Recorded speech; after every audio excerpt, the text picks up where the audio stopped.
চলুন একটা অদ্ভুত পরিস্থিতির কথা কল্পনা করি। পকেটের শেষ সম্বল হিসেবে আছে মাত্র 10,000 টাকা, আর মাথার ওপর মাসের শেষে মেসের ভাড়ার বিশাল চাপ। এমন একটা পরিস্থিতিতে বেশিরভাগ মানুষই হয়তো একেবারেই ভেঙে পড়বে, তাই না? কিন্তু কিছু মানুষ আছেন যারা এই দেয়ালে পিঠ ঠেকে যাওয়া অবস্থা থেকেই নিজেদের ভাগ্য গড়ে তোলেন। আমরা প্রায়ই ভাবি ব্যবসা শুরু করতে গেলে বোধহয় কয়েক লাখ টাকার ডেকোরেশন আর বিশাল শোরুম লাগে। কিন্তু সত্যিটা হলো, মানুষের দৈনন্দিন একটা ছোট সমস্যার সমাধান যদি আমরা করতে পারি, তবে ওই 10,000 টাকাই হতে পারে কোটি টাকার বীজের মতো। আজকের এই কেস স্টাডিতে আমরা কোনো বোরিং তাত্ত্বিক কথা বলবো না, বরং দেখব কিভাবে আকাশ নামের এক সাধারণ যুবক তার মেধা আর জেদকে কাজে লাগিয়ে সামান্য ওই পুঁজিকে ধাপে ধাপে একটা শক্তিশালী ব্র্যান্ডে রূপান্তর করেছে। মাত্র 10,000 টাকা। একবার ভাবুন, বেকারত্বের গ্লানি আর মেসের ভাড়ার ওই তীব্র মানসিক চাপের মধ্যে শহরের যান্ত্রিকতায় হাবুডুবু খাওয়া আকাশের পকেটে এটাই ছিল শেষ সম্বল। এই সামান্য টাকা দিয়ে বড় কোনো শোরুম খোলার চিন্তা করাটাও তো রীতিমতো হাস্যকর, তাই না? কিন্তু শুনলে অবাক হবেন, এই ক্ষুদ্র অঙ্কটাই যে অসম্ভবকে সম্ভব করার সবচেয়ে বড় হাতিয়ার হতে পারে, সেটাই আমরা এই পুরো যাত্রায় দেখতে পাব। আজকের এই আলোচনায় আমরা আকাশের এই চমকপ্রদ যাত্রাকে মূলত 5টি ধাপে ভাগ করেছি: the desperate start, digital pivots, crisis and opportunity, quality and scaling এবং দি আলটিমেট রিয়েলাইজেশন। তো চলুন শুরু করা যাক আমাদের প্রথম ধাপ, the desperate start, finding the first seed. ব্যবসার প্রথম এবং প্রধান নিয়মটা কি? বিশ্বাস অর্জন করা, রাইট? আর এই বিশ্বাসের ভিত্তি হতে পারে পরিবারের কোনো বিশেষ রেসিপি বা হাতের ছোঁয়া। বড় শোরুম নেওয়ার সামর্থ্য না থাকায় আকাশ ঠিক এই কাজটাই করেছিল। সে বেছে নিয়েছিল তার দাদির হাতের সেই বিশেষ মশলার রেসিপিকে, যা যে কোনো সাধারণ রান্নাকেও জাস্ট অসাধারণ করে তোলে। এখানে একটা দারুণ ব্যাপার হলো, আকাশ কিন্তু তার ওই 10,000 টাকা একসাথে খরচ করেনি। তার বিনিয়োগ কৌশল ছিল একদম মাপা, মানে প্রচণ্ড সুশৃঙ্খল। প্রথমে মাত্র 2,000 টাকা দিয়ে পাইকারি বাজার থেকে শুকনো মরিচ, হলুদ আর ধনিয়া কেনা হলো। এরপর নিজের ঘরের ছাদে কড়া রোদে শুকিয়ে তৈরি হলো একদম খাঁটি মশলা। কিন্তু মনে রাখতে হবে, শুধু ভালো পণ্য হলেই যে সব ম্যাজিকের মতো বিক্রি হয়ে যাবে তা কিন্তু নয়। শুরুর দিকে পাড়ার মুদি দোকানদাররা পরিচিত বড় ব্র্যান্ডের প্যাকেট ছাড়া এই নতুন মশলা রাখতে একেবারে সোজা না করে দেয়। প্রথাগত রিটেল বাজারের এই প্রত্যাখ্যান কি আকাশকে থামিয়ে দিয়েছিল? একদমই না, বরং সে ডিজিটাল ডিরেক্ট বিক্রির দিকে ঝুঁকে পড়ে। এই যুগে মানুষ যখন বাজারে প্যাকেটে ভরা ভেজাল আর কেমিক্যালের ভয়ে রীতিমতো অস্থির, তখন আকাশ ফেসবুক লাইভে এসে মশলা তৈরির সম্পূর্ণ স্বচ্ছ প্রক্রিয়াটি দেখাতে শুরু করে। এই সততা আর ট্রান্সপারেন্সি দেখে এক প্রবাসী ক্রেতা প্রথম বড় অর্ডারটি করেন, আর সেখান থেকে আসে প্রথম 2,000 টাকার চমৎকার একটা মুনাফা। এরপরেই শুরু হয় আমাদের দ্বিতীয় ধাপ, ডিজিটাল পিভটস, আইডেন্টিফাইং সেকেন্ডারি নিডস।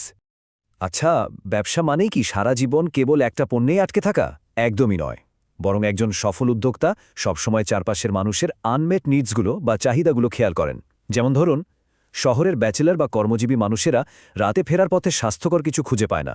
এই সমস্যার সমাধানে আকাশ 3,000 টাকায় ইনভেস্ট করে মৌসুমি ফল কিনে আনল এবং রাত 10টার পর সাইকেলে করে ফ্রুট স্যালাড ডেলিভারি দেওয়া শুরু করল।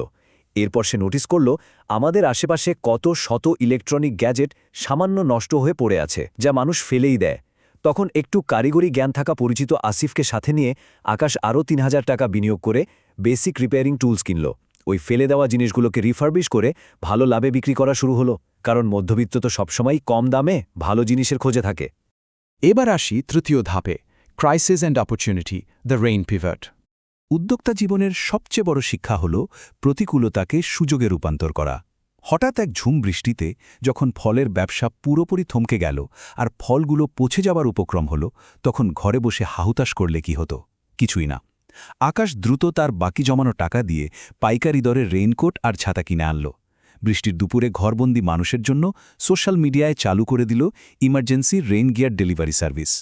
আবহাওয়ার একটা ভয়াবহ সংকট জাস্ট এভাবেই রূপান্তরিত হয়ে গেল দারুণ এক লাভজনক ব্যবসায়। একেই বলে অ্যাডাপ্টেবিলিটি। মাত্র 200 টাকা, বিশ্বাস করা যায়? বর্তমানের কংক্রিট শহরে মানুষের আরেকটা বড় হাহাকার হল একটু সবুজের ছোঁয়া, আর এই সুযোগকে কাজে লাগিয়ে মাটি, সার আর বীজের সমন্বয়ে তৈরি করা হলো কমপ্লিট বারান্দা বাগান কিট, যার দাম রাখা হলো মাত্র 200 টাকা। মানুষ রীতিমতো হুমড়ি খেয়ে পড়ল এই কিট কেনার জন্য। আর জানেন, এই ছোট ছোট উদ্যোগগুলোর সম্মিলিত রেজাল্ট হিসেবে সেই প্রাথমিক 10,000 টাকার পুঁজি খুব দ্রুতই 50,000 টাকায় গিয়ে পৌঁছাল। এবার চলে যাচ্ছি চতুর্থ ধাপে, quality and scaling, surviving the ultimate test. গল্পের ঠিক এই পর্যায়ে এসে আকাশের সামনে আসে সবথেকে বড় পরীক্ষা, ব্যবসার পথে চলতে চলতে হঠাৎ আবহাওয়ার কারণে মশলা স্টকে পোকা ধরে যায়। পুরো বিনিয়োগ তখন চরম ঝুঁকির মুখে। এখানে আসে ক্রাইসিস ম্যানেজমেন্টের আসল ম্যাজিক। প্রথমত, কোনো আপোষ না করে নষ্ট হয়ে যাওয়া পণ্য পুরোপুরি ফেলে দেওয়া হলো। দ্বিতীয়ত, ভালো মশলাগুলো রোদে শুকিয়ে ভ্যাকুয়াম সিলিং করা হলো। আর তৃতীয়ত, নিজের ভুল স্বীকার করে গ্রাহকদের ক্ষতিপূরণ হিসেবে ফ্রি স্যাম্পল ও রিফান্ড পাঠানো হলো।